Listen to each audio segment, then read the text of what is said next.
తీసుకొని ఎక్కడ పోవాలి? అసలు గెలిచింది ఎందుకు? ఇల్లు గులగొట్టడానికి గెలిచిందా? ఏం చేయించామా? చిన్న చిన్న పిల్లలు ఉన్నారు, చిన్న చిన్న పిల్లలు చూడండి, చిన్న చిన్న పిల్లలు ఉన్నారు. ఈ పిల్లల్ని తీసుకెళ్ళి ఎక్కడ పోవాలి? ఎక్కడ పోవాలి? ఇట్లా గులగొట్ట అసలు గెలిచింది ఎందుకు? ఇల్లు గులగొట్టడానికి గెలిచిండా? ఏమన్నాడు? మీకు 5 తులం బంగారం ఇస్తామా, మీ బిడ్డలకు పెళ్లి చేస్తాం, మీ హెల్ప్ చేస్తామా, మీకు ఆడబిడ్డలకు మహిళలకు నేను అన్నగా ఉంటామా అని చెప్పేసి మాట్లాడి అన్ని వేపించుకుని గెలిచినావు. ఇప్పుడు నువ్వు ఉన్న ఇల్లు కూడా కట్టి చేస్తే మేము ఏడున్నా చెప్పు? మా పరిస్థితి ఏంది అసలు? ఎందుకు గెలవడానికి గెలిచింది? ఇల్లు కూడా కట్టి గెలిచినవా? చెరువులు అంటే దానికి ఒప్పుకుంటాము. ఇట్లా మధ్యలో చెరువుల మధ్యలో ఇక్కడ వచ్చి 15 సంవత్సరాలు అవుతుంది సార్. 15 సంవత్సరాలు అవుతుంది.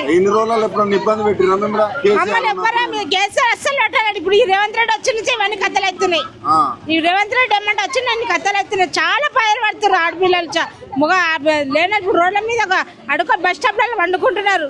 వాళ్ళ ఉసురు ముట్టదా? అసలు రీతిలో 100 వారం బతికన్నా వాడికి కార్లో ఒక్కడు పోయి కార్లో ఉంటే కాదు, ఇతరులకు బతికేందని చూపియాలి. నేను అన్నగంటే ఏమన్నాగా చూపిస్తున్నాడు. ఇప్పుడు రమ్మని అంత తెలుగునా ధైర్యం ఉన్నాడు. ఇప్పుడు వచ్చి మాట్లాడమని ఊళ్ళకి వచ్చి కోటేశ్వరం చేపిస్తున్నాడు. మన నెలకు 2500 పింఛన్ ఎప్పిస్తున్నాడు. అని మొక్కం ఏంది? ఏం లేదు అసలు. బస్సు అక్కడ ఫ్రీ పెట్టాడు. మనసు జుట్టానికి వాటి బిల్ల కొట్టుకోనికి పెట్టిండు.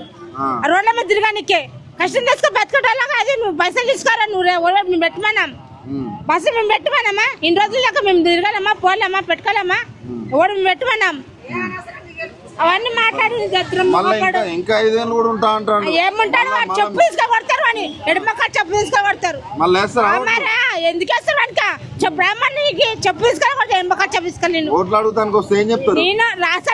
ముఖం ఉంటే రామన్ సార్ ఈ ఊర్లక్క ముఖం ఉంటే రామన్న సార్ అన్ని అన్నాడు కదా. ఆడొస్తే వాటితో మాట్లాడుతుంది. మీ ఊరికి వస్తే మనతో మాట్లాడుతుంది.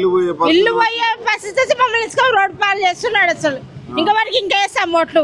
ఇంకా కేసీఆర్ ఉన్నప్పుడు అంత ఇంత అయ్యముండే అంత మంచి చేసిండు.